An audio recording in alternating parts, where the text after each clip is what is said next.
never say they want it. Girls can't never say how. Girls can't never say they need it. Girls can't never say nah, nah. Girls can't never say they want it. Girls can't never say how. Girls can't never say they need it. Girls can't never say nah. Oh nah. Give it to me like you need it, baby. Want you to hear me screaming, have it breathing. I don't need a reason, baby. I want it till you get right. I can get it to you right, baby. I wanna be healing. I can be real good. Please don't get these feelings. Hey, I need some love.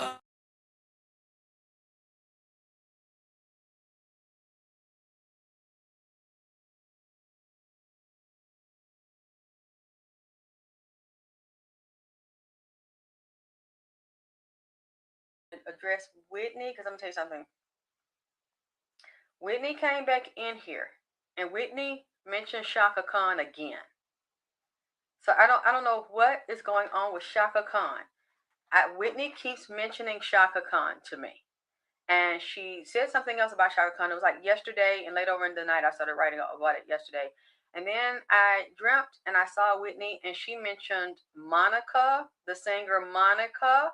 I think she knew Monica. I'm not sure if she ever worked with the singer Monica before. Thank you, Dwayne. She also mentioned Jill Scott. So I wonder, something going on with Jill Scott and Monica. I know last time I checked, was it earlier this year? Or last year when Jill Scott married the man who they were going through a divorce, and the man wanted to take some of her money. So I don't know if it's that or some other kind of drama or trauma we don't know about. But Whitney keeps talking about, she wants to talk to Shaka Khan. So I wrote some of what she said about Shaka Khan. I mean, well, it's a lot she wrote about her, but out of respect, I'm not going to get into everything in public, like she said about Shaka Khan, but she keeps coming to me about Shaka Khan. I don't know what's going on. I know Shaka Khan is still alive. Shaka Khan is still doing shows. But she mentioned Warner Brothers and Sony. So, she was close to Monica and what's her name? Brandy. She brought those up. Hold on, I have to get my tea. If you want to, look at you see how pretty my gown is? You see? See how pretty my gown? You see how it's got all the sparklies? I love. It's got the sparklies up here. Hold on, let me see, can I find this Whitney Houston one? Oh God, I hate not do shit like this. Gosh. Y'all, if you can hold on for a minute, just give me a minute.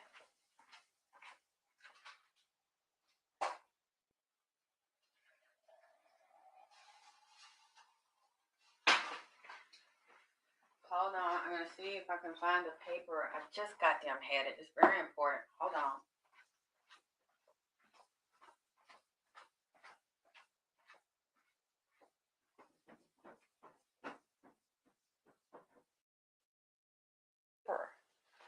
I'm so mad at myself because I don't lose my papers. I know it's right here in my face. You know what? I believe that goddamn thing done hid my fucking paper because I was talking. Isn't one of the brothers' name? What's Whitney's two brothers' names? One, his name's Michael. And what's the one's name that married to Pat? Because I had wrote the goddamn shit down. And I believe that thing is playing tricks on me. Oh, God damn it.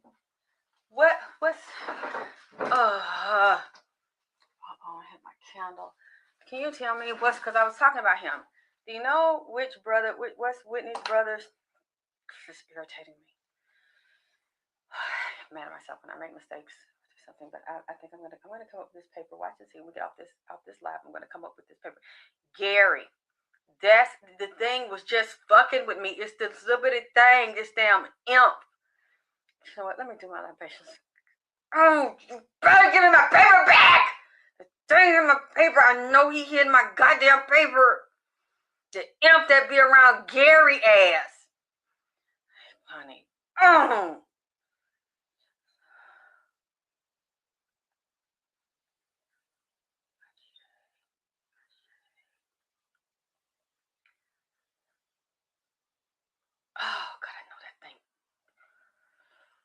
He stole my paper.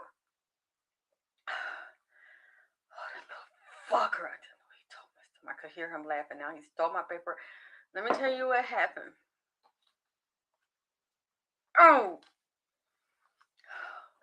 my goddamn candle. I was looking at goddamn Gary, because when they said I made the mistake and I apologized on YouTube, I said, okay.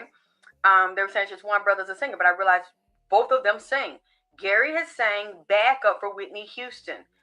Tell me if I'm wrong, because I checked it, High Trinity, and Gary was not the front singer. He's married to Pat.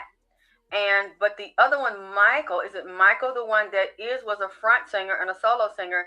That's the one that would be on stage, but it's behind some. I just fucking wrote it, and I know that thing came in.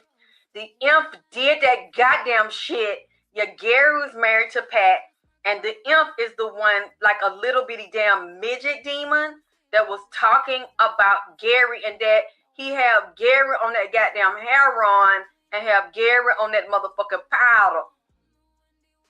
So when I said it was the one that was a singer that was mad because he could not have a career like Whitney. He was undercover fucking man in the industry to try to get deals, and he was jealous of his sister.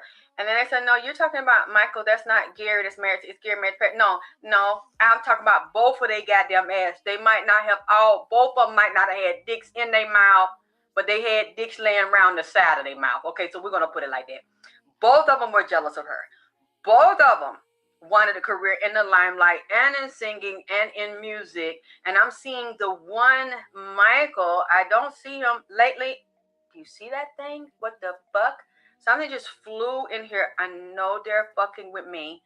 I know they are. Those things are so goddamn mischievous. After I say what the fuck you tell me to say, then I want you to get the fuck out my house and get the fuck out around me. Yes, they both were jealous of her, and they both were singers and wanted to be in entertainment, and they both are drug addicts. That's what I see, and they both get fucked all in the ass when they get high and have dicks laying around the side of their mouth and nuts laying on their chin, asking their mouth, can the dick come in? That's what the fuck I'm gonna say. They said, well, one, you goddamn right, I was wrong. It wasn't one, it's both of they goddamn ass. And both of them sick. I'm seeing, I don't know. Y'all can follow up with me and let me know later on. Michael, the one that was singing in the front, is he got some goddamn health problem that we do not fucking know about? But I seen Gary, hi Sabrina, also has problems, health problems we don't know about, the one that's married to Pat. And I see Pat was put on Gary because Gary was married to another woman and they had children. Pat is a conniving goddamn soccer ball head ass bitch. They done maneuvered her and paid her and trained her. She's really like a goddamn agent. They paid her and put that bitch on him. Have you heard of the word star whacker? I'm going to tell you, Pat has actually been trained by a secret agency. Pat is a star whacker. They kill certain stars. They whack certain stars. They kill certain goddamn celebrities when they're told to hang around these celebrities. And she couldn't get to Whitney no other way than to get to the brother, the weakest link. He was married to another woman. She got in there, started fucking him. Let the ex-wife tell it. The first wife tell it, got children with him. Started fucking and sucking and freaking and doing whatever and started drugging the nigga. The spirit told me the imp that he hid my damn paper. Now I don't know why he stole my damn paper. I hear him bragging. So he giggling now, but gonna tell me the shit, then hide my damn shit. He told me the shit on the paper. And he hid my goddamn paper. I wasn't gonna goddamn stay long, but this fucker here done took my damn note. That he didn't watch me wrote the note and told me what they said, then he hid my damn note. And he up there giggling like a damn demon that he is. And he told me Pat was giving that man drugs, and he mentioned sodium pentothal. And mentioned heroin, which is what a morphine derivative, and come from what certain poppy seeds. So he telling me this, and I'm listening. I said, wait a minute. Pat was getting it to him, said we're getting it to him, and goddamn Whitney ass. This bitch is slick than a motherfucker and a narcissistic, violent bitch. She done even whooped her husband ass and be cussing him and threatening him. He's scared of her. It's her benefit to keep that man on that goddamn shit because she got Whitney Houston money where she was even slipping Whitney drugs in the goddamn house. That's what Whitney told me. That this fucker real goddamn sneaky, real goddamn conniving, and a motherfucking liar. Pat Houston can look you in your eyes and tell you a goddamn lie. Don't blink, don't move her body. This bitch has practiced at this shit. She's some type of agent, and the bitch don't have no feelings for nobody but herself. She is very goddamn narcissistic, and she wanted Whitney and Bobby Christina dead. Do you hear me? She wanted them that way, and she wanted to be as close to them as she could. Help drug a bitch and drug Whitney brother, keep him on that shit. Because a few years ago, they said he was down here in the car high. This nigga was getting high in the goddamn car. No. And then the little imp that told me to wrote this shit and told me about the drugs and how she shoot him up sometime. Now, I know they don't use the pentothal that much in the U.S., but you know, people can get what the fuck they want to get. And one thing why I want to bring it up, because it remind me of Nipsey and what Whitney said, is that this drug is good for hypnosis. Hypnotizing a bitch. Questioning this nigga, got this nigga saying all kind of shit when she get the nigga high, as well as having problems with reverse hypnosis. But a nigga don't even remember everything he said, or you goddamn ask him. And then the demon gonna tell me, the little imp, talking about he like to get him high on that fucking heroin and then tell him to sing. That's when the thing, I'm like, I believe, I said, wait a minute. Who got in my mouth? Who in my mouth? Who in my fucking mouth got my mouth long down with my tongue down on the left hand? Who in my mouth? Everybody saying that, and I'm looking around. What the fuck just got in my goddamn mouth? Told that man to sing it ABC when he was high, but the man's voice in his mind sound goddamn normal, but the nigga moving slow because he high on that shit.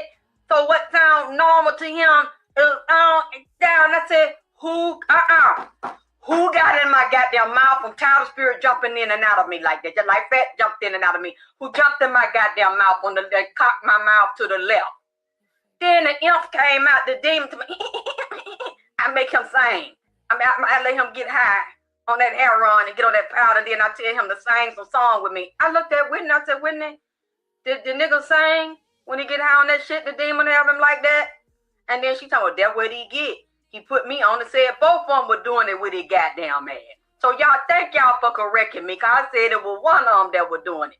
The one that were married to him. It was both of them motherfuckers. The one that was Whitney's brother that were married to Fat and still is. And the other one, all three of them is fucking junkies, and all three of them take dicks. You see what I'm saying? But them two men is sick. And she didn't feel sorry for him. You're like, I said,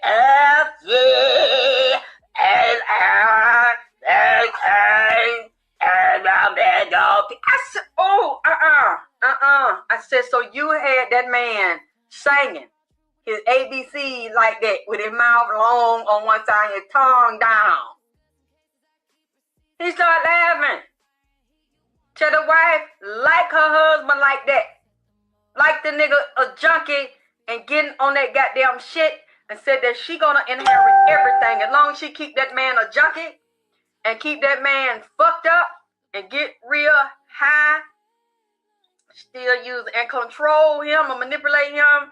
Pat done got out in the limelight again. You see Whitney back down here and in the earth realm, because y'all see somebody done send it to me after I've been talking about her ass.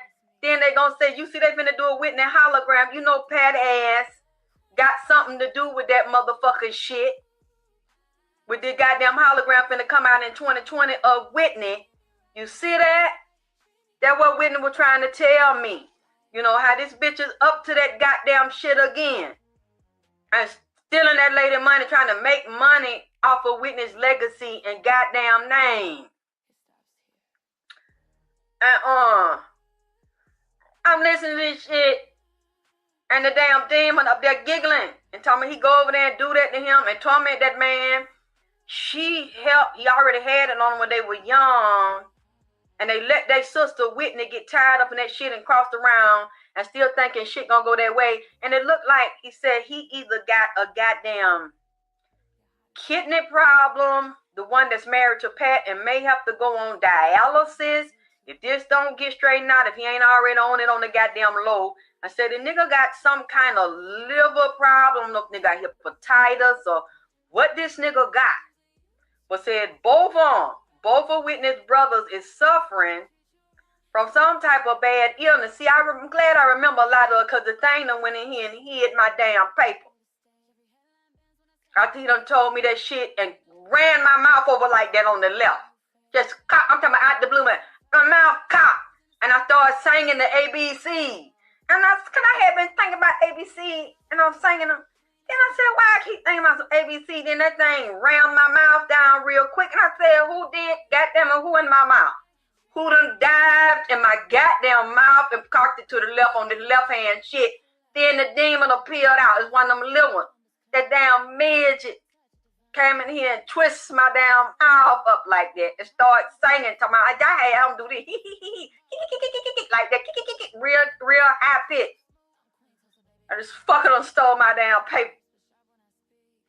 I'm just trying to remember the shit that he said, and that Pat is one of the main ones that distribute them drugs around they goddamn house, and she keep that man drugged up on that shit, and then she sit out there in the limelight and try to act like she's so pure and intelligent and special. This motherfucker is a guy. They said Whitney mama did. I'm wondering about the health of the mama because they draining the mama. She don't want a challenger to the estate and the problem. See, they come up with again with Columbia and Challenger. So I would say Pat would be Columbia. I'm telling you, this lady is very violent. She just don't act like this lady's dangerous. Very vicious and goddamn dangerous on the low, and whoops that man ass, whoop Gary ass, and control that money and give him a few dollars what she want him to have. But I've seen his drugs in that goddamn house where she will secretly beat his ass and then shoot him up. Yeah, I can deal with midget, but I'm talking about a damn demon midget that sit up there and talk to that man when that man get high and he could see that demon and hear that goddamn demon just like I heard it and told me, I make him sing his ABC. And then did me like that. I said, don't jump after you do this tonight. Don't jump in my goddamn mouth and do that fuck shit. And I'm going to do this for these people out here in front of the audience one time. Don't do that goddamn shit no more. Because I don't want to walk around with my goddamn mouth fucked up and twists over to the goddamn left. I said, so you really do that man like that so that man still get high? He said, yeah, that motherfucker still get high. If both of them living right now, both of them still does that shit. And he said one of them ass is tender on the side. Said the nigga prolapse, the ass is kind of juicy the way his ass sit up like a bitch.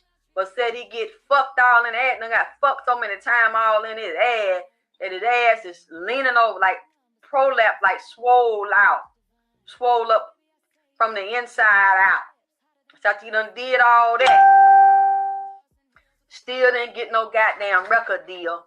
Said cause he was too easy and the man he was sleeping with white men too. That really, it really didn't matter. Real whores. The men. Men's going all in his ass, but he liked to get high first. When Whitney used to be out there young with him, with Michael, that's the one that really loves taking it in his aim. So that demon gonna give me back my goddamn note. He gonna give me when it's damn show over. Y'all know I have left the camera and got my damn shit before I got my paper. It's fucking unhid my goddamn paper. Yeah, his asshole tender around that, like the outside and around the left corner pocket, the inner pocket. He was leaning over because he loved that powder, and then he loved to get train ran down on. So they right. I was wrong because they sent me back in. I said, let me check this goddamn shit. This shit was so now that I re-look at the shit than the shit was when I said the shit 2 nights a goddamn ago. This one I said, shit is goddamn both of they motherfucking ass. Because the one with Pat, okay, the demon got him high, so he really don't have to remember. He ain't got to deal with this shit. That he sucked some dicks to get him some goddamn heroin and some fucking powder. But he did it. Excuse me. Let me say allegedly. These spiritual readings for entertainment purposes only. I'm just talking based on what I'm seeing on the spiritual level. It's all for goddamn entertainment purposes.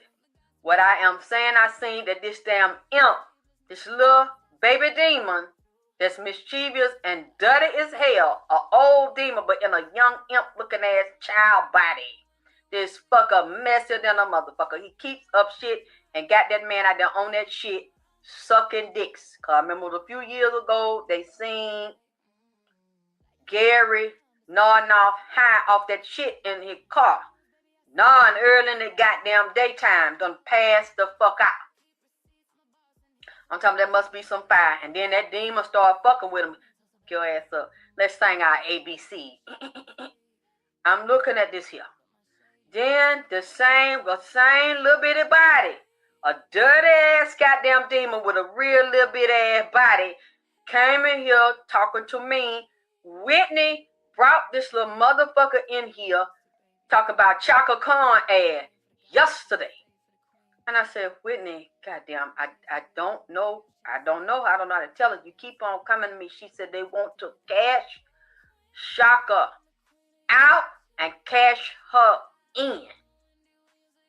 I don't know why Whitney keep coming to me about goddamn Chaka Khan. Chaka Khan, Chaka Khan. She told me that this is, and I don't know all the record labels that Shaka was with, but y'all can tell me if Shaka was with Warner Brothers or Sony. Because I think that she was several record labels.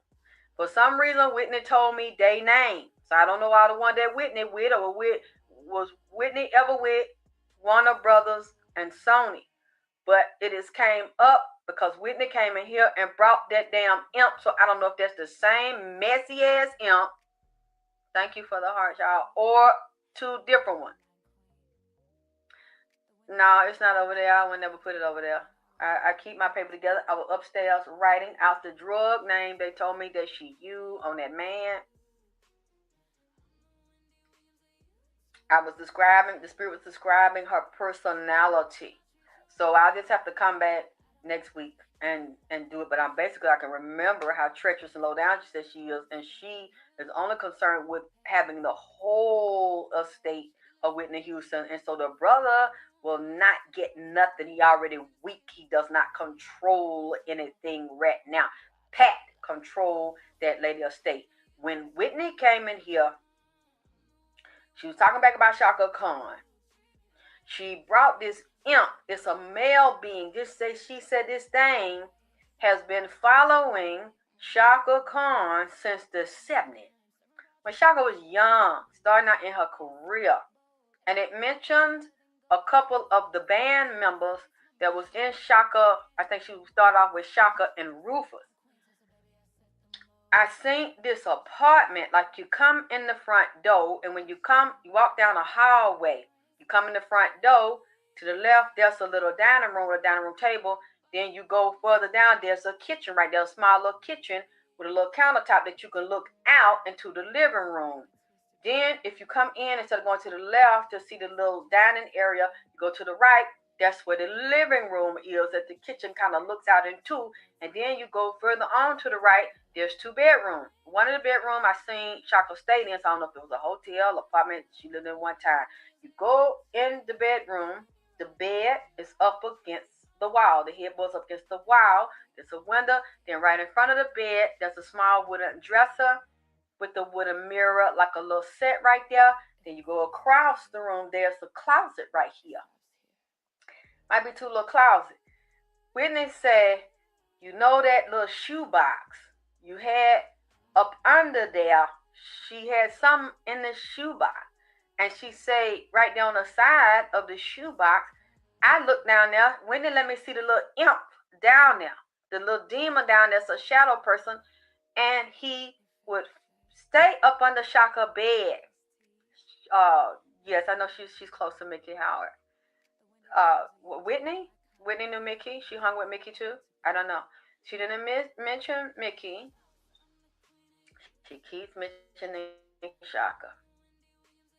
Like something's going on, or they want something to go on with Shaka's body and her health and her mind. They want to cash. Somebody's discussing this with one of these older record labels.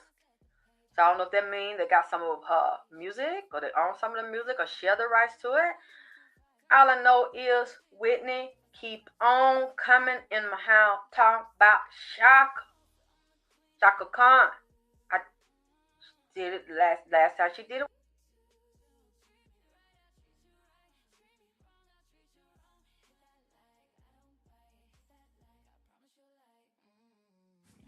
Hi, everyone. I'm Sloan from SloanBella.com, and 6 is a key playing time for the ending of this person's reign of power, systematically following through until that time frame, but completely eradicated at that time.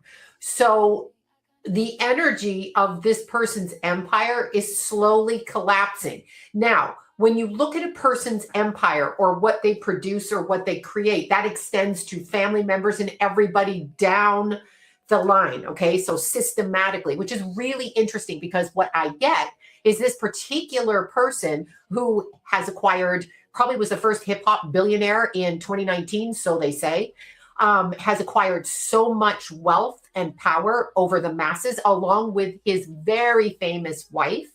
And when you look at it, they're very famous children, because of course, when the parents are celebrities, the children come into play in the public eye. But this particular person is winding down energetically. And I see a complete brick wall shut right in front of this person. So no matter how they try to get around what is coming for them, by the year 2036, we are done. So 2030, 2036. So as soon as we hit the agenda of 2030, 6 years later, we are done. So this particular powerful person no longer has reign over what is going on in the public eye, okay, or in the music industry. There is a complete takedown of this energy right now. And I go through so many people around him. It's not just him. He's the one that took the bait and took the power. But remember, when you take the power, they're always coming for your power. We see that everywhere we go. We see that in any business, little restaurants, all the way up to huge corporations, to huge public celebrities. So who am I talking about? I'm talking about Jay-Z, if you didn't figure it out, with his very famous wife. And there was a lot of stuff online that had him as a Pisces rising. You know me, I'm not going to buy that when you're that articulate. He's pretty articulate and pretty focused. Perhaps that's not going to be Pisces rising. I found more other sources that put him at a Virgo rising, which makes perfect sense to me, given that he married a Virgo, and that Virgo plays an integral role in his power. So I'm talking about Jay-Z, who was born on December 4th of 1969. He is an earth rooster. Now, it's interesting because roosters are the bossies of the zodiac, Chinese astrology. They are the directors, the dictators. So they're going to tell you how it's done, which really, when you're in a position of power career-wise, this would be something that would be a benefit to your personality. So he is an earth rooster, controlled and possessed by earthbound things. Okay, so the things that we manifest on earth, you know, the money, the power, the fame that we're taught here. We're born into families and we just grow up and we're told, you know, you want to aspire to be this guy because he's a billionaire. And they all have fake stories. Now, I want to point that out. Fake stories about the nonsense on how they started and how they got to where they are. That's not entirely true. So I never want anybody to believe these stories of rags to riches bullshit, because it's bullshit. Anyway, energetically speaking, Jay-Z is a Libra moon, sun in Sagittarius, and Virgo rising. Now, what I found so interesting is he has Pluto on the ascendant. It's not a tight conjunction, but it is within orb of a conjunction. Okay, so or degree of a conjunction. So when we have Pluto close to the ascendant, number one, that acts, regardless of the sign it's in, okay, it acts like a Scorpio rising. So we are never going to know the truth about this person because Pluto on the ascendant is like, I either invite you in or I shut the door. Okay, the door is being shut on him right now, by the way. Anyway, he is a Virgo rising, Pluto in Virgo on the ascendant. Now, Pluto is out of sign conjunction to the moon in Libra. Beyonce has a Libra rising, according to online, and she is a Virgo. So this makes perfect sense. Her sun sits on his ascendant. His moon, it's a mutual reception. His moon sits on her ascendant. On an emotional level, she is exactly what he envisions for himself. Exactly that. Now, he has an out of sign conjunction from Pluto to the moon and then conjunct Uranus. Now, that is very hard to control in Libra. It's also unique.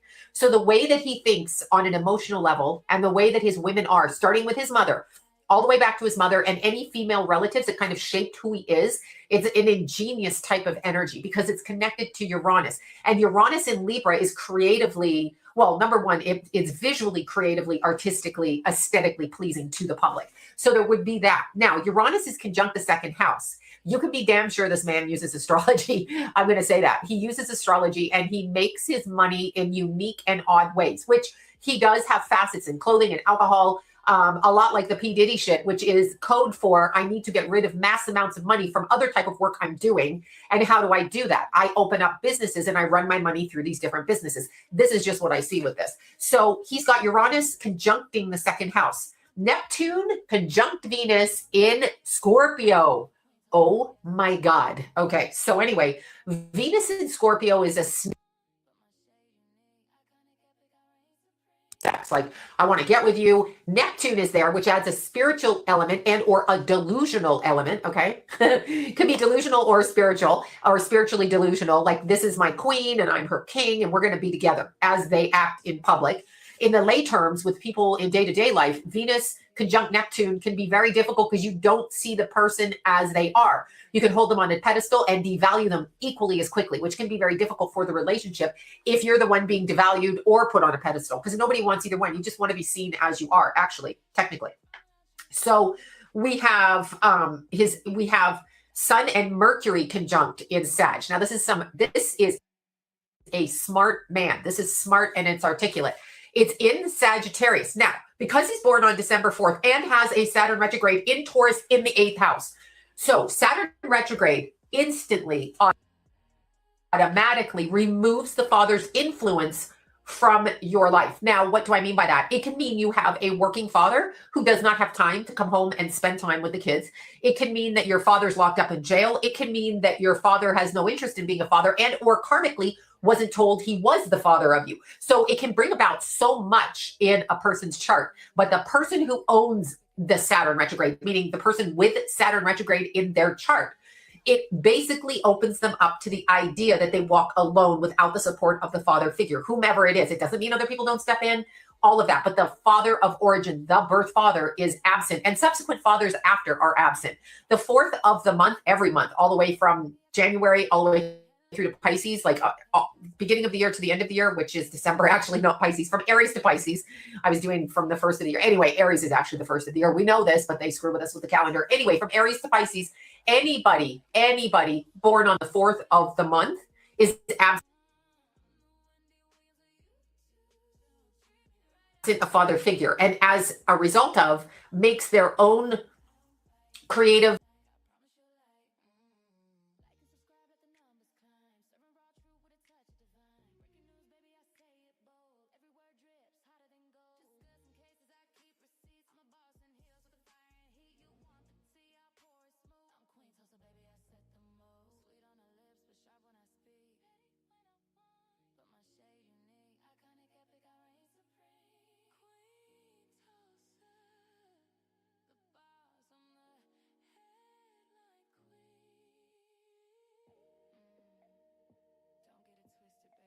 security at the hospital said, "Hey doc, we got to do a little cleanup first." I said, "What do you mean cleanup?" He said, "You and Bobby got to hold on a minute before you walk inside." I said, "Hold on for what?" He says, "Look up." When I looked up, I saw some guys in the trees. He said, "We got cameramen in the trees all around this Peachtree Hospice Care Facility Center right down here in Atlanta." Okay. And there was people in the trees, and I didn't know it. There was, honestly, when I showed up at the Peachtree Hospice Care Center, there were 1,500 photographers. Yes, oh yes. I said about 1,500. It's a sea of photographers. Flashing.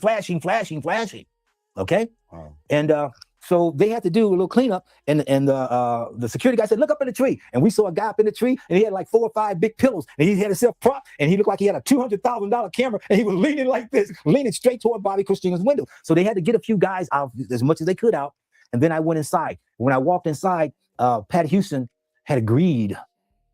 She agreed, and the doctor, the chief head CEO of the hospital, had agreed to allow me to come in and help, because Bobby said he's bringing this person in. So he had to go and talk to those people, make sure they agreed, so I could come and do the work, right? What's the point of having me fly away down here if he can't do anything? So as I was going into the room, Pat Houston started going crazy. Oh, blah, blah, blah, blah, blah. He can't go in. He can't. Da, da, da, da. And Bobby looked at her like, what's your problem? And she go, he can't. Da, da, da, he can't. Da, da, da. And then the security at the front, at the desk right there, to Bobby Christina's room, the security guys at the desk said, hold it. He said, we know, Pat, that you don't want this man here, but this is Bobby Brown's daughter, and he has the right to bring a visitor in if he wants to. So they overrode Pat and basically told her to get out of here and shut up. Yeah. And when I walked into the room, the first thing I noticed was I took a walk around the facility before I walked in the room, meaning I walked around the facility, nursing care. And what I did was, because my father was the chief of the VA hospital for 45 years. So I took a little walk around, did my own little perusal, and I'm looking to see what kind of care, what kind of cleanliness, what's going on with this facility. Mm-hmm. And I noticed that just about everybody in there has some form of food, something to intake. But I noticed when I went in Bobby Christina's room, Princess Bobby Christina, the first thing I noticed was, here's a young lady in a bed. I want to start crying. She's in a bed with nothing connected to it. I don't see no source of nothing. It looks like food. I don't see IV bags. I don't see food trays. I don't see nothing. So the first thing that immediately hit my brain, like I said, my father was hospital chief. Mm-hmm. How's this person being fed? Are you guys depriving her, denying her food? That's the first thing that went to my brain. I don't see any old trays, no old this, because you always see something a little left over. You know what I mean? I don't see nothing in here. And so I walked around and I didn't see the IVs. So I said to Bobby, Bobby, I need to get started. He said, what are you going to do? I said, I'm going to do a few things here. And I did some pressure points with her. If you hold out your hand like this and I squeeze, hold out your hand, lean over just a little bit. I'm going to squeeze your hand in the camera. I'm going to do it so the camera sees. You see right here, that web skin right there? Mm-hmm. That skin right there I'm squeezing? In between each finger is skin. Mm-hmm. This is a pressure point. When I squeeze through right here, through the thumb right here, that opens up the heart.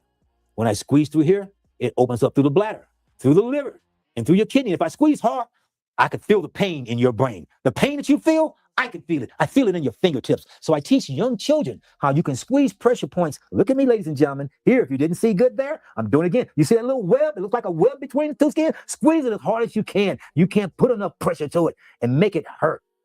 And the more it hurts, it lets you know that one of your organs is down. Your heart's down, your liver's down, your bladder's down, your kidney's down. Let me tell you how they did it back in the days. Let me tell you how they did it with the Africans and the people they made slaves in America. They would take the African and put him up on this big post up here, and he's standing up there right before they're hanging him and trying to decide, we're going to hang this slave, we're going to keep him. You know what they do with the African? They open up his mouth. And when they look at your mouth and pull up your gums, if your gums are black and purple, you got kidney, liver, bladder problems. So I want everybody to go like this and pull up your gums. If you don't see pink and you see purple and black and this and that and this and that, you got problems. And it occurs to me sometimes. Sometimes I'll get a little area go dark, and that lets you know you got to clean it up. Okay? They also took the black man and they would look at his balls and his testicle and penis, and the way it hung told them whether he was a strong person or not. If it hung too far, just hanging down, they go, oh no, let that slave go. He's going to die in 6 months. Take him on out. He's not going to be able to do any work for us. They know it just by looking at your balls. They know it just by looking at your gums. So I'm telling people, we can learn things. Also between your toes. Each toe has a web skin between it. And that's exactly how I got started with Princess Bobby Christina. She was in a coma. So I started with pressure points, squeezing as hard as I could. And you know what I did? I squeezed each hand, both hands. No response. Squeeze the right leg. No response. When I start squeezing the left leg, Bobby Christina, boom, kicked. She was dead asleep, but she kicked out so hard. And when she kicked, it was kind of like a mule. I call it like a mule kick, like bam, it's like super hard, right? And I'm right in front of her when she kicked. So when she kicked, the power was coming so strong. I used to be in karate, so I'm good for dodging, okay? But anyway, so when she kicked, I did a little dodge like this, and I started laughing. And Bobby said, Doc, what's so funny? I said, Bobby, I said, I'm laughing because I think I should have jumped. He said, what do you mean? She would have kicked your mouth out, kicked your teeth out? I said, yeah, I should have stood here like a man and took that kick. And Bobby said, why would you want to do that? I said, then I could tell the world that Bobby Christina woke up from a coma, kicked the doctor's teeth straight out of his mouth with that kind of force. I said, I could have used those 2 teeth and I would have walked around with that gap and been a proud gabbing man because Bobby Christina kicked those teeth out, waking up from a coma. Those would have been some blessed 2 teeth. I call that a hallelujah. And when she woke up, she was looking at me really mean and really mad. And Bobby said, he said, my daughter is looking at you. He said, Bobby is looking at you like she's really upset with you. He said, Doc, what's going on? I said, Bobby, what's going on is your daughter just went under the same equivalency as if I came to you right now and stomped on your toes with some paratrooper steel-toe boots. You know what those paratroopers, those old boots with the steel? I said, if I came and stomped down on your toe, that's exactly what she felt. I said, but Bobby, I had to do it to wake her up. I said, she may be mad at me, but she's alive. Yeah. He said, what we gonna do now? What we gonna do now? I said, Bobby, come on over here. Come over here. Come over here. So I took Bobby, and I'll show you guys. There's a space in the back of your head. If you take your finger and you put it right back here, there's a gap. There's a space right back there at the base of your head, and it feels like a little indenture hole right in the center. Mm-hmm. In that center, I said, Bobby, put your finger right there. It's the base where your head and your neck meet up. There's a little gap space right there in the center. I want everybody to touch it. And I want everybody to take your finger and move your hand. You do it right now. Move your finger around that. Mm-hmm. And when you do it, it feels like a serious massage to your brain. Mm-hmm. Am I right? Mm-hmm. I said, Bobby, take your finger now that I got to work awake. I said, God's got to awake. Keep moving your finger right there in that spot. And Bobby kept circling it. And as Bobby was doing this, guess what she was saying? She started to say, excuse me. But as Bobby was doing this, she started saying, Daddy, Daddy, Daddy. She screamed, Daddy, so loud. And when she was screaming, Bobby's face was this close to his daughter. He was 2 inches from her eyes. And she was screaming, Daddy, Daddy, like, help me, Daddy. I'm back, Daddy. What am I going to do, Daddy? When she screamed that was the most glorious moment of my life. Because that was a hallelujah. That let me know that she was back. She knew her dad's in front of her. She wanted to be in her dad's arms. And she was screaming, Daddy, Daddy, Daddy. So she screamed so loud. People out there watching this video, I'm not going to apologize. I'll just say whenever I speak this portion, this part of what happened in the situation, it's almost impossible for me to tell you without crying. Because a 23-year-old girl laying here in the bed, and these people trying to take her life away. God told me that you can get her back up. I prayed for 6 months to go help Bobby Christina. I knew that nobody else could help her but me. I knew I was the only one that could do this, okay? And so at the hospital, when she woke up and was screaming, Daddy, Daddy, Daddy, people out in the hall, everybody heard of that. Whoa, whoa. I mean, it's like ring the bell, Bobby Christina's awake. Pat Houston walked in the room. She walked over to Bobby Christina, Princess Bobby Christina. I call her princess because man put her in a state to try to snap her out of her life, okay? She's a princess. So Pat Houston walked closer to her, got really close to Princess Bobby Christina. And the closer Pat got to Princess Bobby Christina started doing this. I'm telling you exactly, showing you exactly what she did. She was laying down like this, with her eyes open, looking at everybody. And when Pat walked over to her, she started going,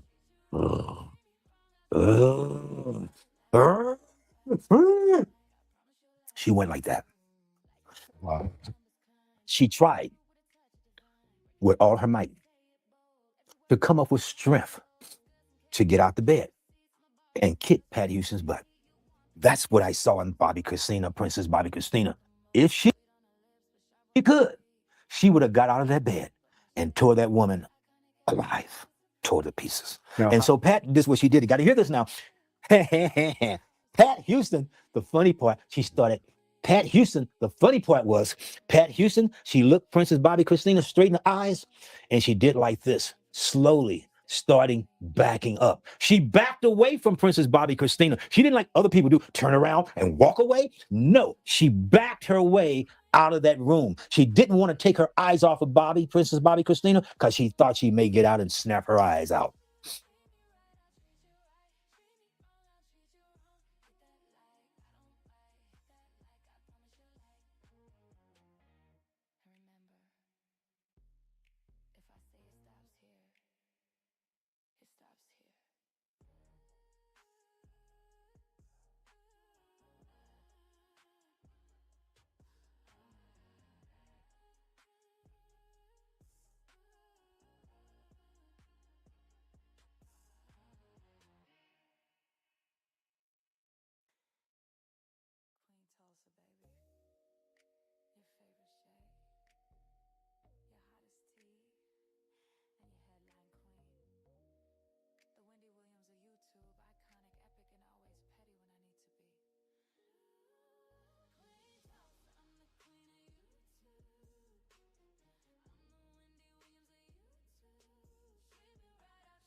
And then below it, it says she's the president of that is out of this world, you all. She can. I had a. I'm getting ready to do this interview with someone, and the guy told me, he said, Leola, I saw Pat.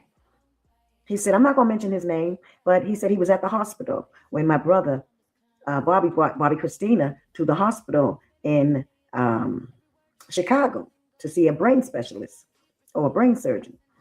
And he said that he saw Pat in the hallway of the hospital. And he said, Leola, when I tell you that I looked in her eyes, he said, first of all, she was smiling. And I was saying to myself, why is this woman smiling like this after this baby was rushed in here for her brain? He said, I immediately went into, protection mode. He said he actually felt God telling him that this woman was evil. He said, and he looked down and he saw Pat with a pair of boots on, of Whitney's. He said, I saw Whitney with those boots on. And let me tell you all something. I noticed that myself. Whitney had some nice clothes. Pat has never been a dresser. Never. I'm not taking anything. I'm not trying to say anything bad about my sister, but she's never had any nice clothes. That somebody would say, oh, that's nice. She was a plain Jane person. Now all of a sudden she's flashy, wearing all of Whitney's clothes. And God knows what they took of Whitney's. They probably took all her coats, her clothes, and everything. It's sad. It is so sad. But yeah, he said that. He said he saw Pat at the hospital smiling. And he said he wanted to cry. He felt so bad. He said he felt so bad for Chrissy. But he's not the first person that told me that. You all are going to learn in my book. My sister Tina caught Pat looking at Chrissy right by her bedside at the hospital in a way where she was saying, basically, yeah, you here now. And you ain't going nowhere. And Tina said she looked at her and Pat tried to straighten up her face. But I've heard this over and over and over again about Pat. She is very happy. You all heard the tape that Jonathan Houston made. And he believes Pat and his father has something to do with the demise of his cousin Chrissy and his auntie Whitney, just like everybody else. This is their children saying this. Come on now. When that tape was revealed, when Pat was in the back talking about Whitney, how can you say stuff like that? How? Because she doesn't care, you all. She doesn't. And she don't care about me speaking like this. Pat really doesn't. She's that evil. She's got that evil streak in her.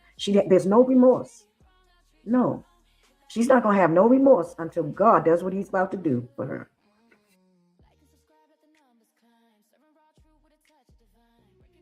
Bobby Christina. I call her princess because man put her in a state to try to snap her out of her life, okay? She's a princess. So Pat Houston walked closer to her, got really close to Princess Bobby Christina. And the closer Pat got to Princess Bobby Christina started doing this. I'm telling you exactly, showing you exactly what she did. She was laying down like this, with her eyes open, looking at everybody. And when Pat walked over to her, she started going, "Ugh, ugh, ugh, ugh." She went like that. Wow. She tried with all her might to come up with strength to get out the bed and kick Pat Houston's butt. That's what I saw in Bobby Christina, Princess Bobby Christina.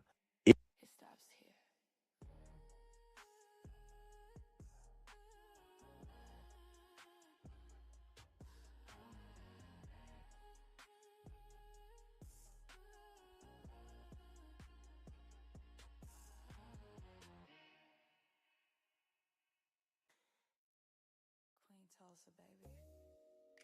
Your favorite shade. Your hottest tea. And your headline queen.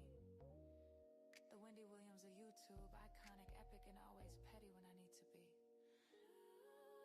Queen Tulsa, I'm the queen of YouTube. I'm the Wendy Williams of YouTube.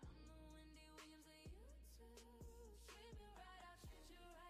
Treat me wrong, I'll treat you wrong. Oh. Whitney had some nice clothes. Pat has never been a dresser. Never. I'm not taking anything. I'm not trying to say anything bad about my sister, but she's never had any nice clothes. You know, that and somebody would say, oh, that's nice. She was a plain Jane person. Now all of a sudden she's flashy, wearing all of Whitney's clothes. And God knows what they took of Whitney's. They probably took all her coats, her clothes, and everything. It's sad. It is so sad. But yeah, he said that. He said he saw Pat at the hospital smiling. And he said he wanted to cry. He felt so bad. He said he felt so bad for Chrissy. But he's not the first person that told me that. You all are going to learn in my book. My sister Tina caught Pat looking at Chrissy right by her bedside at the hospital in a way where she was saying, basically, yeah, you here now. And you ain't going nowhere. And Tina said she looked at her like, and Pat tried to straighten up her face. But I've heard this over and over and over again about Pat. She is very happy. You all heard the tape that Jonathan Houston made. And he believes Pat and his father has something to do with the demise of his cousin Chrissy and his auntie Whitney, just like everybody else. This is their children saying this. Come on now. When that tape was revealed, when Pat was in the back talking about Whitney, how can you say stuff like that? How? Because she doesn't care, you all. She doesn't. And she don't care about me speaking like this. Pat really doesn't. You know, she's that evil. She's got that evil streak in her. There's no remorse. No. She's not going to have no remorse until God does what he's about to do for her. That's when she's going to have some remorse. He's going to force her down on her knees because she's walking around too proud. Yes. But I want y'all to look at that. Whip, nip. Like, what are you trying to do? You don't need to make any monies off of Whitney's name. No, you do not. You are responsible for the death of Whitney and Bobby Christina. Yes, you are. And probably little Bobby Jr. too. All of you all are in cahoots with each other. You, Alicia. I don't, and God knows what you all are doing right now. But I know y'all are up to something. Because I got the phone call that you done snatch Mimi back up again, my niece. So y'all are up to something. Because I know the only reason why you have Mimi around. And by the way, Mimi, if you're looking at this, you could have saved Bobby Christina. You. When she called you and begged you to come and get her. You didn't come and get her. But had you came and got her, you would have saved her. Yes, she would have been saved. I could have got her from there. You all, and now you're still hanging out with Pat. And you said it. You said that you were sorry, Mimi. You were sorry for how you talked about me in the media and all that. You're not sorry, though. You cannot be easy like that. Don't be weak. And when she calls, you come running. You should not be anywhere near her. But I can't tell you what to do. You do as you please. But it's sad. It's a shame. I know you all are up to something because God reveals things to me. He does. But it's sad what you all are doing. You're slapping Whitney while in her death. You're still slapping her in the face with nip. Oh, really? Is that what you did? Did you whip her? Y'all jumped her, huh? Y'all jumped her in that hotel. Is that right? Yeah, it can only be one or two things, and only a handful of y'all. So y'all know what happened. Busted lip. And I just heard that Whitney's lip was busted up so bad that she had to have surgery on that lip because of that cut that was so deep that was on her lip. So what did you all hit her with? This is what I'd like to know. Anyways, yes, I heard about Ray J saying he wanted to commit suicide. A lot of people think that it's because of my videos, the tapes that I've been putting out talking about him. I don't know. But one thing's for sure, I'm not going to say nothing negative because I'm not that type of person. I'm not going to do that and wish that on nobody. But God is here for us all. You all. Everybody has to repent for their sins. They're going to catch up to us. Yes, they are. I would encourage everybody to flee to God right now because it's that time. We have to. And we have to stop this nonsense of the evil that we're doing and the trickery and, trying to make people believe that we're one way and we're really not. That's what Pat Houston is doing right now. She's telling the whole world, basically, she don't give a damn about Whitney. Never have. Never have. There's a lot that she has done to Whitney. And she's not remorseful. I would think she would be remorseful, but she's not. And I see what she's doing. Okay, so you created a company called Whip Nip Inc., huh? What you gonna say? Oops, I'm sorry. That's a mistake. I meant to say Wit Nip. Wit Nip. No, you didn't. You don't make that mistake. That P is way away from the T. You couldn't make that mistake. No, that doesn't happen. That does not happen. But that's okay because God is here. He's coming for us all. And everything we do, we're gonna have to pay for it. Yes.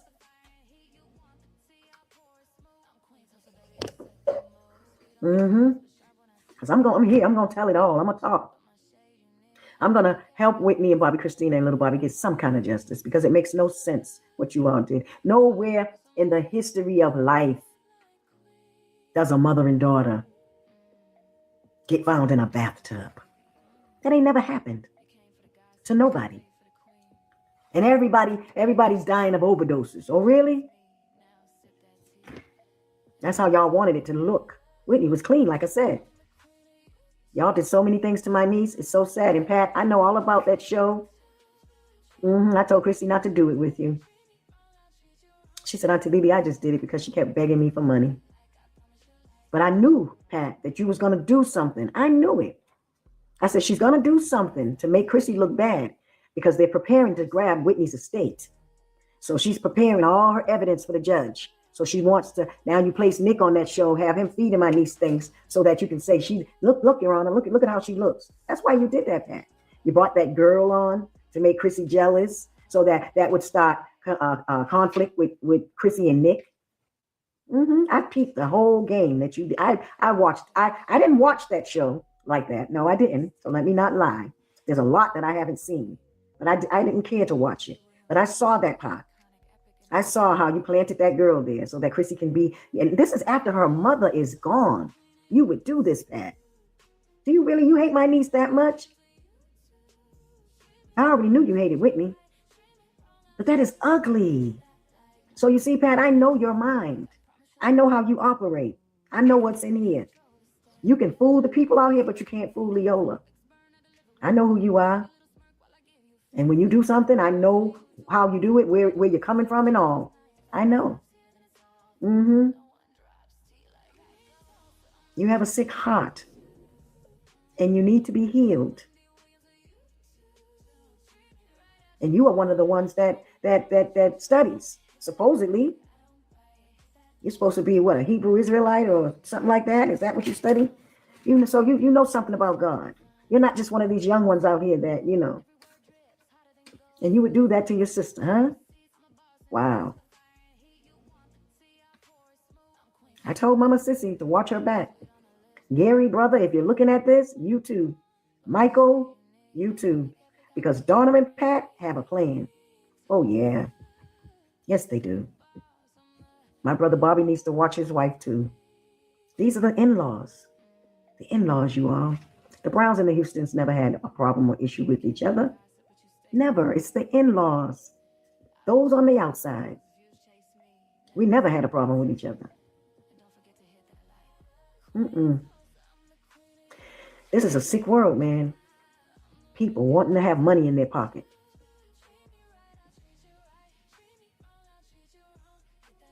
God got something for us all.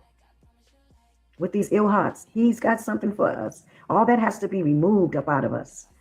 All that sickness, it's a disease in the heart. It's a disease. Yes, it is. I heard a lot of things.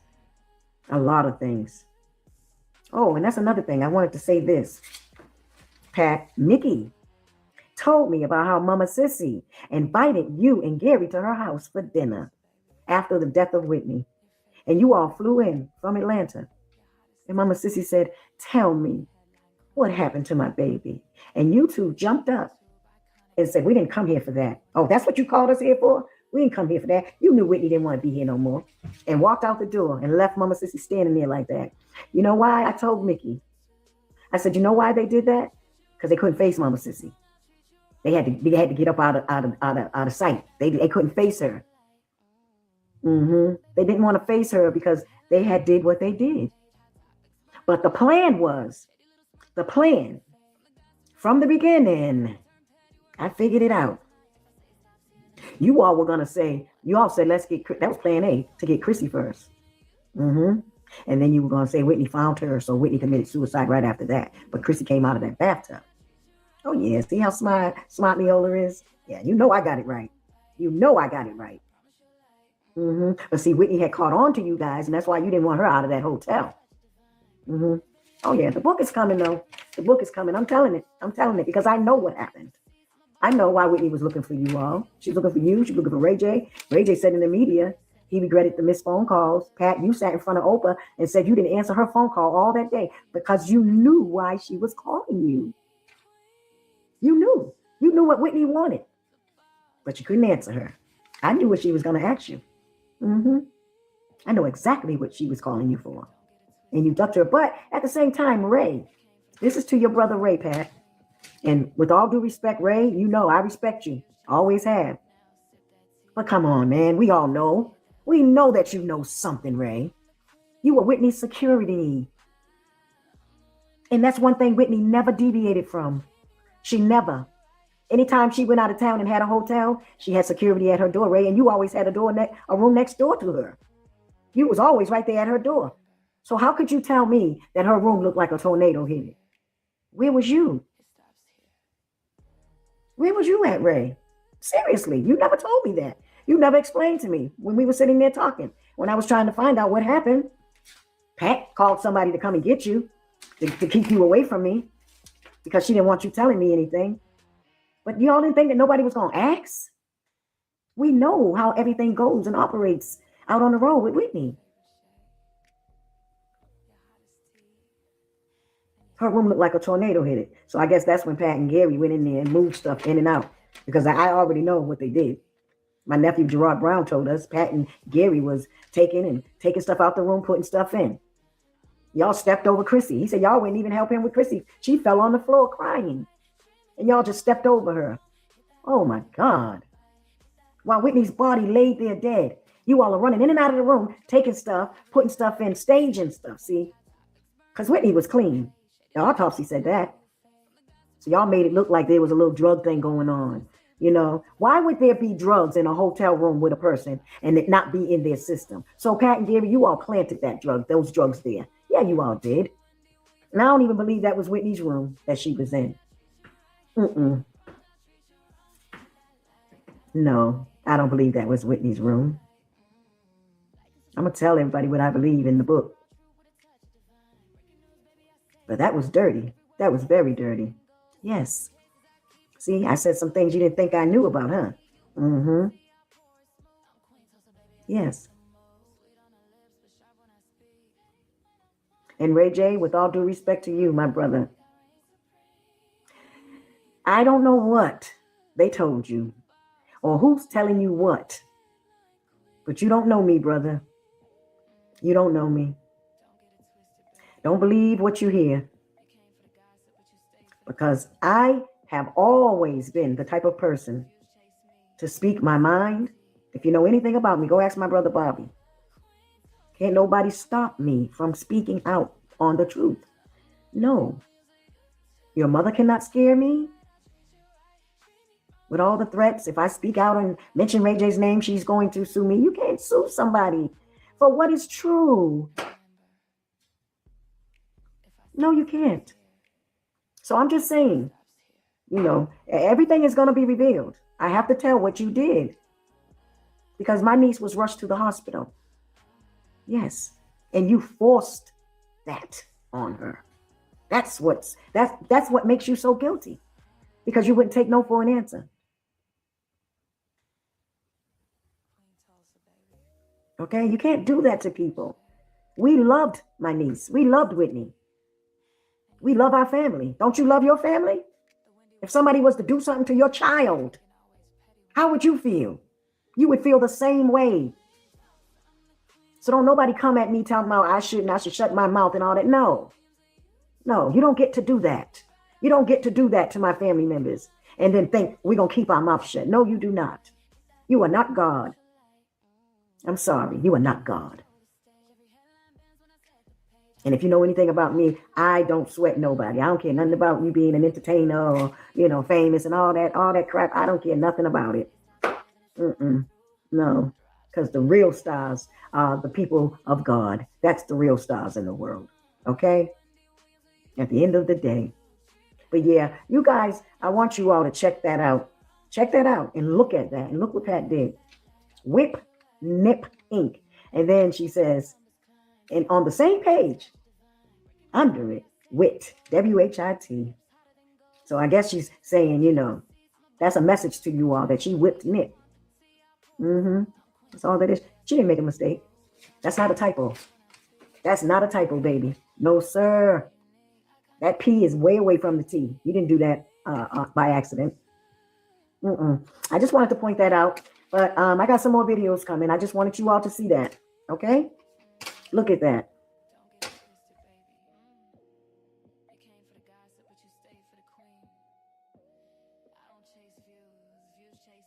Guys depriving her, denying her food. That's the first thing went to my brain. I don't see any old trays, no old this, because you always see something a little left over. You know what I mean? I see nothing in here. And so I walked around and I didn't see the IVs. So I said to Bobby, Bobby, I need to get started. There were 1,500 photographers. Yes. Oh, yes. I said about 1,500. It's a sea of photographers. Blah, blah, blah, blah, blah, blah. Flashing. Okay. Wow. And so they had to do a little cleanup, and the security guy said, look up in the tree. And we saw a guy up in the tree, and he had like 4 or 5 big pillows, and he had himself propped, and he looked like he had a $200,000 camera, and he was leaning like this, leaning straight toward Bobby Christina's window. So they had to get a few guys out as much as they could out, and then I went inside. When I walked inside, Pat Houston had agreed. She agreed, and the doctor, the chief head CEO of the hospital, had agreed to allow me to come in and help, because Bobby said he's bringing this person in. So he had to go and talk to those people, make sure they agreed so I could come and do the work, right? What's the point of having me fly all the way down here if he can't do anything? So as I was going into the room, Pat Houston started going crazy. Oh, blah, blah, blah, blah, blah. He can't go in. He can't, da, da, da, da. And Bobby looked at her like, what's your problem? And she go, he can't, da, da, da, he can't, da, da, da. And then the security at the front, at the desk right there, to Bobby Christina's room, the security guys at the desk said, hold it. He said, we know, Pat, that you don't want this man here, but this is Bobby Brown's daughter, and he has the right to bring a visitor in if he wants to. So they overrode Pat and basically told her to get out of here and shut up. Yeah. And when I walked into the room, the first thing I noticed was I took a walk around the facility before I walked in the room. Meaning I walked around the facility of nursing care. And what I did was, because my father was the chief of the VA hospital for 45 years. So I took a little walk around, did my own little perusal, and I'm looking to see what kind of care, what kind of cleanliness, what kind of what's going on with this facility. And I noticed that just about everybody in there has some form of food, something to intake. But I noticed when I went in Bobby Christina's room, Princess Bobby Christina, the first thing I noticed was, here's a young lady in a bed. I wanted to start crying.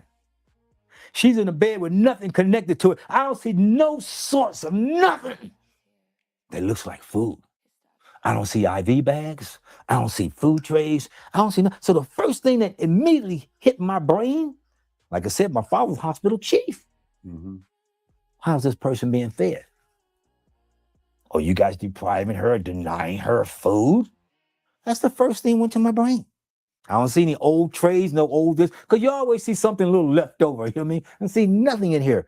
And so I walked around and I didn't see the IVs. So I said to Bobby, Bobby, I need to get started. He said, what are you going to do? I said, I'm going to do a few things here. And I did some pressure points with her. If you hold out your hand like this and I squeeze, hold out your hand, lean over just a little bit. I'm going to squeeze your hand in the camera. I'm going to do it so the camera sees. You see right here, that web skin right there? That skin right there I'm squeezing? In between each finger is skin. This is a pressure point. When I squeeze through right here, through the thumb right here, that opens up the heart.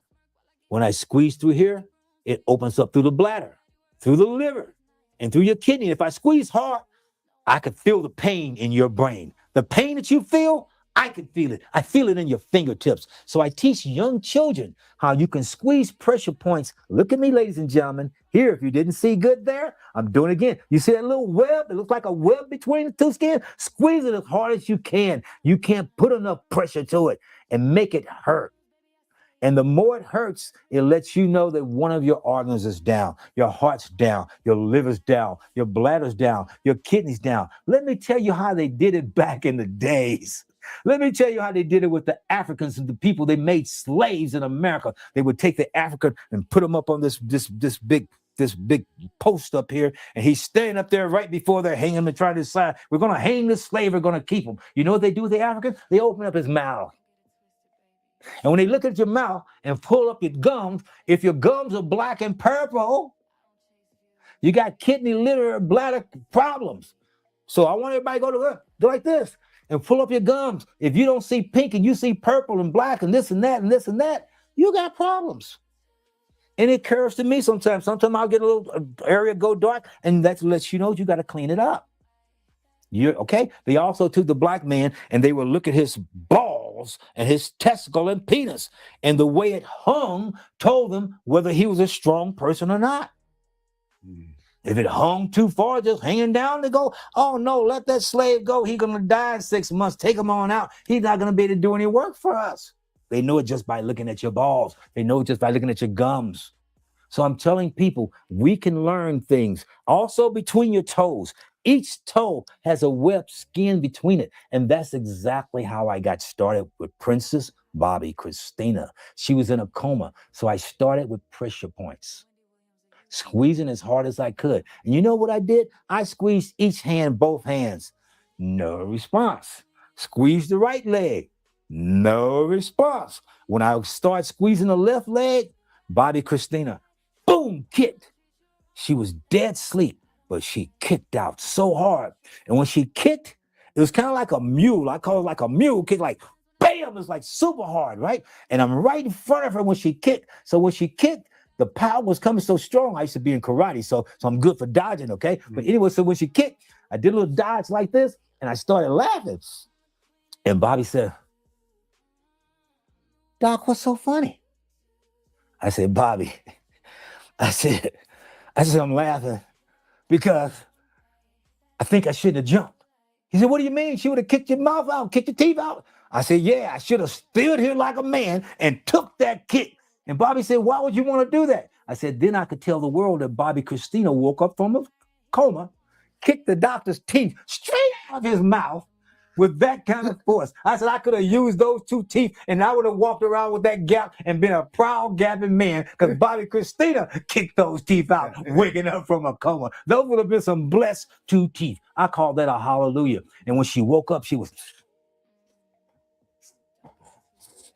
And she was looking at me really mean and really mad. And Bobby said, he said, my daughter is looking at you. He said, Bobby is looking at you like she's really upset with you. He said, Doc, what's going on?